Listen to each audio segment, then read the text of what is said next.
I talk to a lot of people about a lot of things, and this conversation's inevitable as it is unpredictable. So men seem to be under the impression that sexual tension should not build up. I've seriously heard this from all sides my whole life, going back to high school health class. This is not the case, and in fact, much the opposite is true. Sexual tension should build up. I've always said that if James Bond were real, he wouldn't be going to the hub.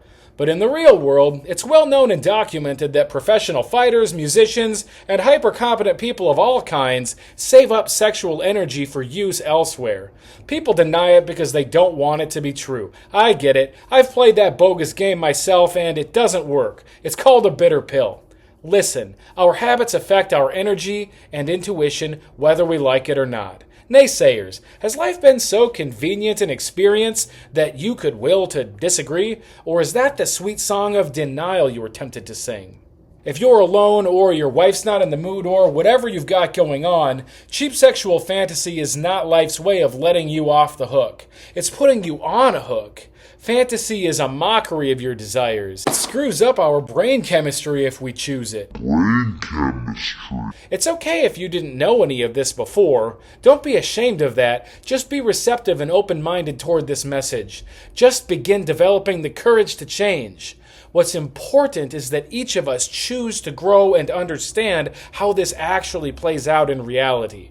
Yes, porn will interfere with your ability to find and keep a girlfriend if you choose it. Yes, porn will slowly rip apart your relationship if you continue to choose it. Yes, you will encounter an onslaught of opinions and lies trying to convince you otherwise. Yes, people have tremendous incentive to protect and defend this habit. It's called deep denial. It's called industry. It's called ideology. It's called addiction, which often escalates into dependency. Yes, porn affects your paralingual communication, including eye contact, if you choose it. Yes, porn paves the way for social withdrawal, confusion, and isolation.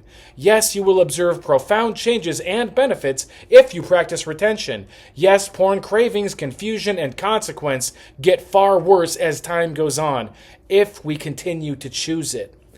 Obviously, it lulls you in with a honeymoon phase for perhaps many years, during which it might not even feel wrong. It's sneaky and pervasive, just like any other drug. It's undeniably a mood-altering substance. But understand that using porn will make you biologically adapted for it. We are products of our environment, and so we must choose our environments carefully. Engaging a pornographic fantasy is an immense falsehood, a profound affirmation, and a deadly habit. Don't try to moderate it. You can kick it. Listen, this is a lot bigger deal than it seems. In dealing with brutal habits, we should utilize the most powerful systems of habit formation at our disposal. That means religion, 12-step recovery, or both. You don't have to be afraid of the conversation. Shine a light on it with courage, tact, and dignity. Talking about it shouldn't be shameful, but falling back into it... We've got a lot of substantial things to talk about, guys. The more quality information you encounter, the better you will know how to deal with the world and with your life. So on that note, go ahead and subscribe, leave a comment, let's keep talking about it.